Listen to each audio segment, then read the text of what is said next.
What's up, everybody? It's CMP with Craftmaster Productions and Studio12Tutorials.com. Don't forget to stop by Studio One Tutorials, pick up your premium membership. It is 50 cents a day. And also, please do not forget to stop by CMPKits.com. Get a load of our brand new sample makers, Bluff God, Asha Cole, Money Mics.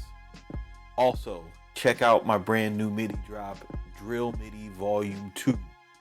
Guaranteed to up your drill beats exponentially. And also be on the lookout for the brand new composer course that is coming soon, super soon, and I can't wait to show it to you guys. So today what we're going to do is we're going to look at how to make another type of sample that Alchemist might find himself using, right? So the sample you can hear already chopped up in this beat right here that we had going throughout the intro. Let's go ahead and give this a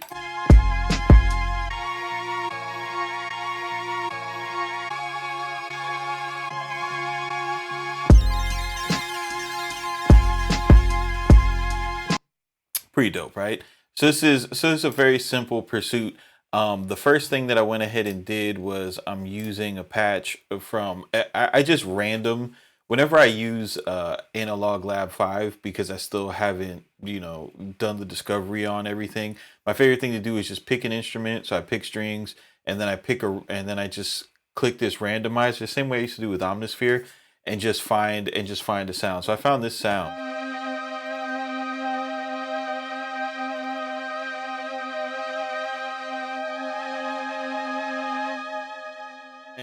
And if we pull up the MIDI for it, it's very simple. It's just if we go ahead and bounce these up, it's a C minor chord to a inverted 6 to an inverted 4, right? A very simple chord progression, and you'll notice that I've got it split up into two parts where I've got I'm holding out this first chord for like 4 bars, and then I'm splitting it up here. And my thinking behind this is I'm like making something like maybe something that I would pick for like a 5 to 50 type of vibe, something where you could just sample that first long section and loop it over and over again, and maybe add some of your own instruments or sound effects on top of it to add the interest. A lot a big difference between successful industry producers and guys who haven't made it to that level yet is like a successful industry producer, they have the instinct to pick something that's simple, that's great, right?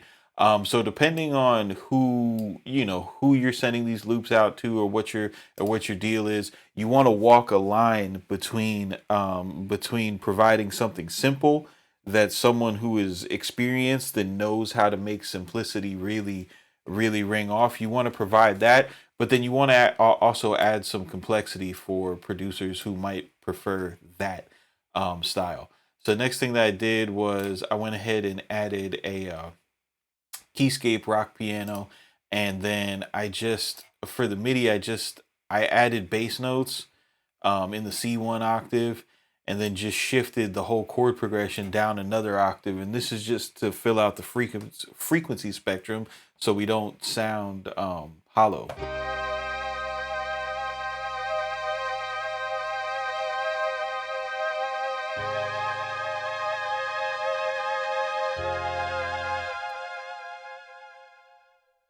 Now the next step I went ahead and did was I used this Play VST with the East West Hollywood backup singers, and went ahead and just these last 2 chords, went ahead and just vamped the chord notes to get this vocal line.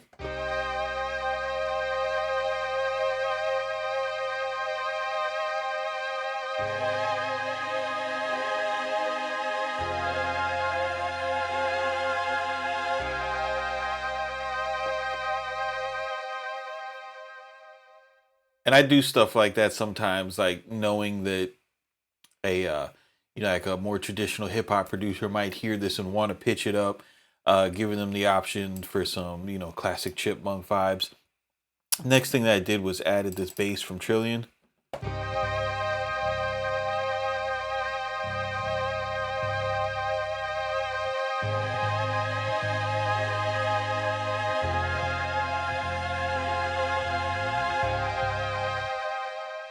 And this little note at the end where you hear that slide, you definitely want to lean into your multi-sampled bass libraries for realism. I use the multi and Trillion, and I live and die by these slide up and slide downs.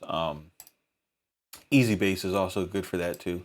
And then the last thing that I added was this patch from Kinetic Toys, and I just tuck it real low. I use this as a replace, like instead of using RC20 for like noise, I use this. I use this as noise. I really like this texture.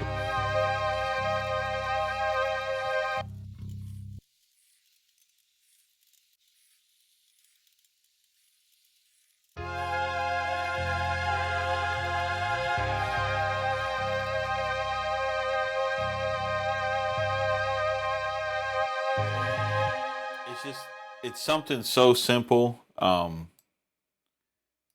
It just sounds nice when you add it into the you know when you tuck it in the background of the mix. So the whole sample together sounds like this.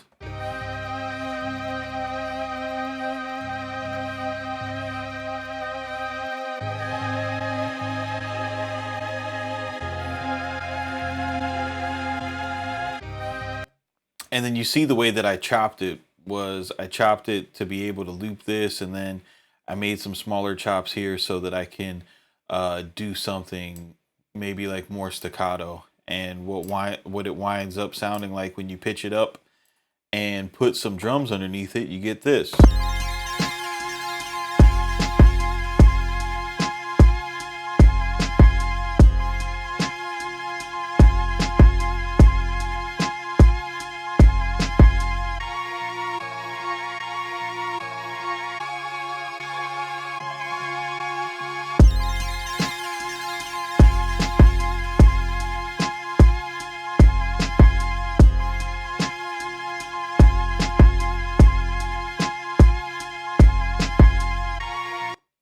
So it's the epitome of keep it simple, but don't be basic. I've been telling you guys that for the past 7 years.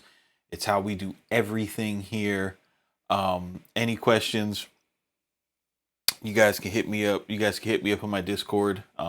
Y'all that are members of the of Studio One Tutorials. Hit me up on Instagram if you want a link to my Discord. I don't like put it on YouTube because I don't want a bunch of weirdos in there. But you guys keep it simple, don't be basic, and we will see you on the next one, fam. Peace.